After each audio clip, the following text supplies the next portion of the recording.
சிங்கமும் எலியும் நட்பு. பெரிய அடர்ந்த காட்டில் ஒரு வலிமையான சிங்கம் வாழ்ந்து கொண்டிருந்தது. அந்த சிங்கத்தை எல்லா விலங்குகளும் காட்டு ராஜா என்று மரியாதையுடன் அழைத்தார்கள். சிங்கம் மிகவும் வலிமையானது. ஆனால் அதே சமயம் அது சற்றே கோபக்காரனாகவும் இருந்தது. யாராவது தன்னை கெடுப்பார்கள் என்று நினைத்தால் உடனே கர்ஜித்துவிடும். அந்த காட்டில் ஒரு குட்டி எலியும் வாழ்ந்து கொண்டிருந்தது. அந்த எலி சின்னதாக இருந்தாலும் மிகவும் சுறுசுறுப்பானதும் புத்திசாலித்தனமானதும். சிங்கத்தின் ஓய்வு ஒரு நாள் மதிய நேரம். கடும் வெயில் வீசியது. அந்த நேரத்தில் சிங்கம் பெரிய மரத்தின் கீழ் ஓய்வெடுக்க கிடந்தது. அது சுவாசிக்கிற சத்தமே காட்டில் முழங்கியது. அதே சமயம் அந்த குட்டி எலி அங்கே விளையாடிக் கொண்டிருந்தது. எலிக்கு சிங்கத்தின் பெரிய தலையும் அதன் அடர்ந்த முடியும் மிகவும் ஆச்சரியமாகத் தோன்றின. வாவ்! என்ன பெரிய விலங்கு இது! நானும் இதன் மீது ஏறி பார்த்தால் ரொம்ப சுவாரஸ்யமா இருக்கும் என்று எலி நினைத்தது. எலியின் குறும்பு.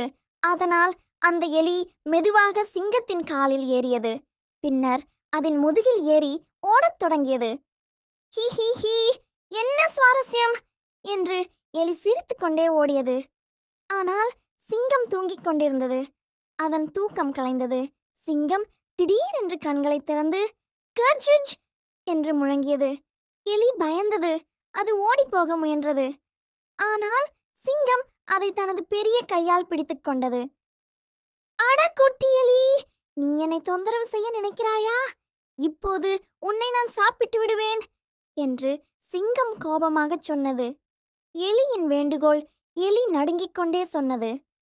மன்னிச்சிடுங்க ராஜா, நான் உங்களுக்கு தொந்தரவு செய்ய நினைக்கவில்லை. சும்மா விளையாடினேன். தயவு செய்து என்னை விடுங்க. ஒரு நாள் நான் உங்களுக்கு உதவி செய்யலாம். சிங்கம் அதை கேட்டு சிரித்தது. ஹா ஹா ஹா! நீங்க மாதிரி ஒரு குட்டி எலி என்னை மாதிரி ஒரு பெரிய சிங்கத்துக்கு உதவி செய்வீங்களா? இது சாத்தியமா என்று கேலியாக கேட்டது. ஆனால் சிங்கத்தின் மனம் கரைந்தது. சரி போ, உன்னை சாப்பிட விரும்பல. நீ சின்ன எலிதான், ஆனா உனக்கு தைரியம் இருக்கு. உன்னை விடுகிறேன் என்று சொன்னது. அது எலியை விடுத்து விட்டது. சில நாட்களுக்கு பின் சில நாட்கள் கடந்தன.